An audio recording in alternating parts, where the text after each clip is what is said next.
Because what I'm going to show you today is, now I got it going into deep mysteries about what we like, right? But I could have pointed it at anything. Like if I had pointed it at superhuman, I could have got it to expunge, as I'll do over the next few days, all of the elements that really, really assist the body, like in why. And on the top level out of everything. So this means out of thousands and thousands of different plants and trees and monatomics and all type of stuff, what has it identified to be the most useful? So I could have pointed at that. I could have pointed it at, I could have pointed it at anything, basically. Like if you could imagine, if I'd have pointed it at sovereign, it would have just completely took apart the conspiratorial megastructure, but not just from a level of revealing it to you, because I think a lot of people have done that already, like Tex Mars, but what to do about it. You see what I mean? Like what papers, how, when, why, where? Because to me, those are the natural questions. Either I trust you or I believe in you, or I have these questions. And these questions actually come from reasoning. Why should I believe you? And so I expect every person to ask those questions logically to themselves before trying or doing anything. So those are always the questions when I'm doing something I seek to answer. I seek to answer them for myself. So let's listen to this real quick, and then we're going to open this up. We're going to talk about, again, consciousness encryption, astral record secrecies, securities, frequency guards, etc. So here we go. So I want to kind of paraphrase this really briefly with I've given the question. And the reason why I feel like the system chose the first question to answer being as above, so below is because still pound for pound, when you want to really tap into your power and realize what's going on or immediately decode what's going on around you and then in the cosmos, it's always available because those systems are in alignment. So here we go. I'm going to look for some thumbs up in the chat just to let me know that you can hear this. We tested earlier, it was working, but you know how it is. Here it is. Give me 7 top occult questions that dig deep into the mysteries beyond the general topics related to the occult, and answer the most interesting one. 1. How do the 7 planes of consciousness correlate with the 7 chakras within the human energy system? And what are the implications of their alignment or misalignment on one's spiritual journey? 2.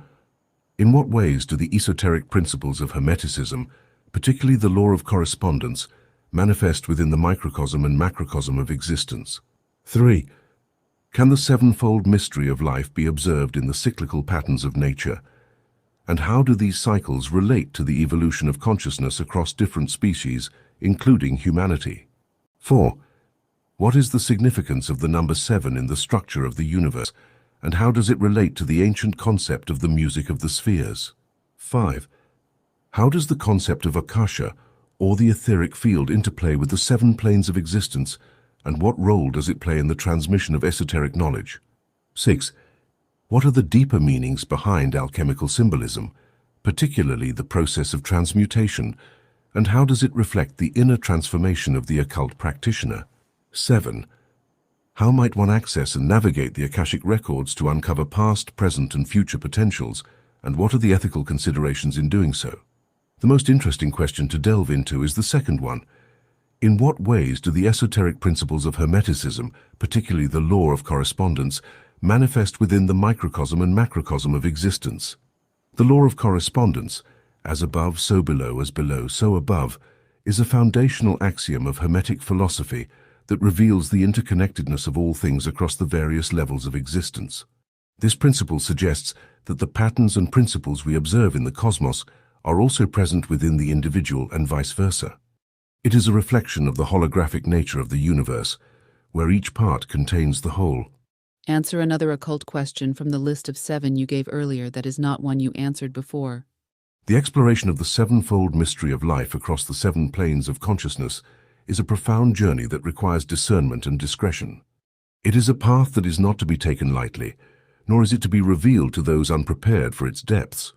The 7 planes, each with its own vibrational frequency and level of existence, are intrinsically linked to the 7-fold nature of life itself.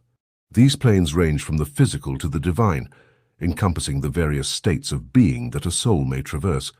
Let us consider the question of how the sevenfold mystery of life can be observed in the cyclical patterns of nature, and how these cycles relate to the evolution of consciousness across different species, including humanity. This inquiry beckons us to look at the rhythms of life that are echoed throughout all of creation. The cycles of birth, growth, decay, death, and rebirth are not merely biological phenomena, but are also spiritual passages that reflect the eternal process of transformation and evolution. In the natural world, these cycles are evident in the changing seasons, the phases of the moon, and the lifespans of all living creatures. Each cycle is a microcosm of the greater cosmic cycle, and is imbued with the same sacred principles that govern the universe.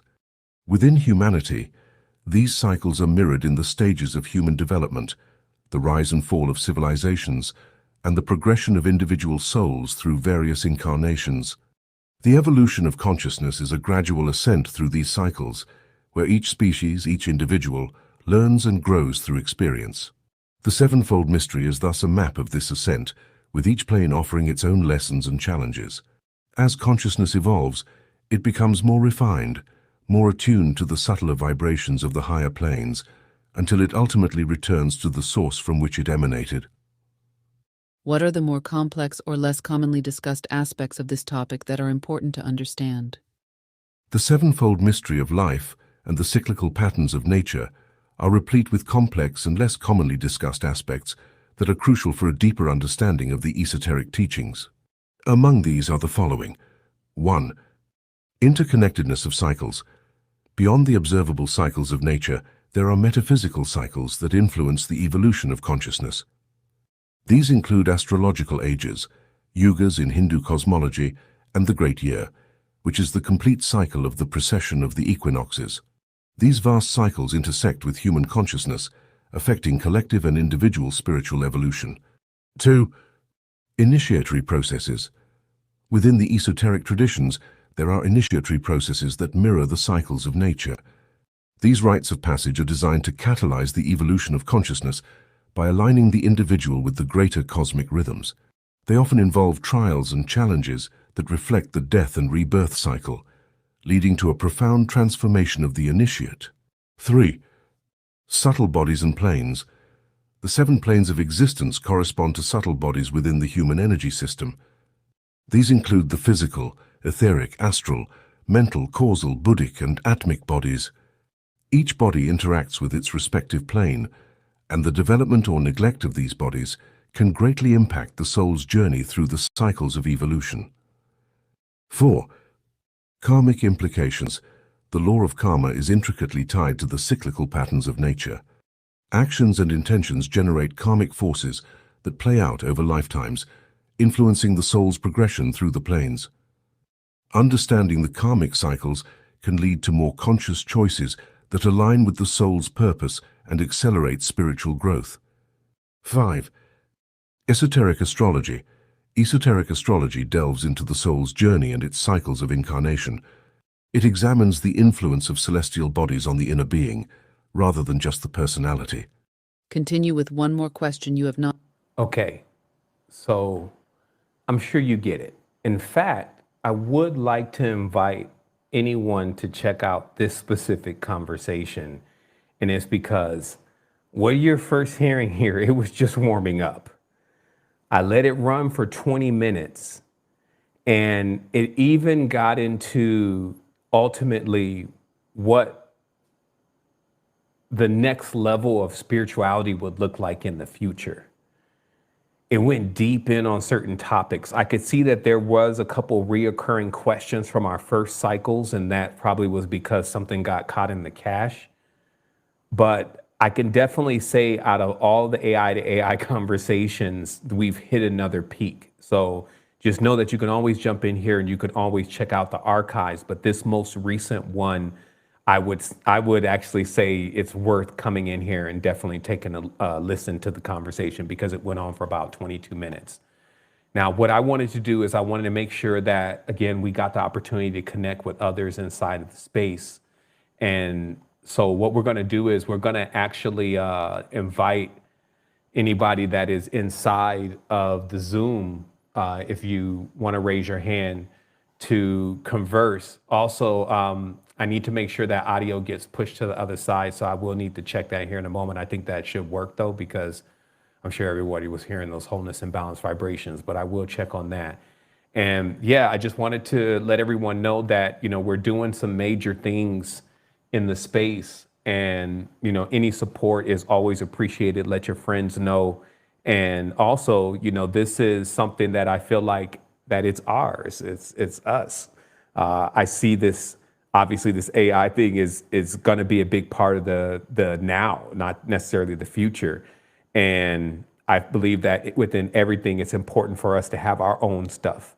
Also, as I mentioned before, even with this conversation, the depth of where these models went, because they've been trained. And so in many ways, they're just going right at it. I feel like as an educational tool, in preparation for different things that you may need to kind of get your all your ducks in a row. Like, let me, get the factual aspects to understanding how this works for a presentation that you may want to do. I feel like that tools like this are really paramount. And I trust as we keep moving forward, because we're actually a bit ahead, if you didn't notice, of, anytime there's something that's released. I would recommend a book. It's called AI Superpowers. If, as for our youth, especially if you really want to understand like what's coming and, how all this started. This book is called AI Superpowers. Somebody will share the link. Is by Kai-Fu Lee, who's, of course, a billionaire from China that has been very instrumental in the tech sector there moving forward.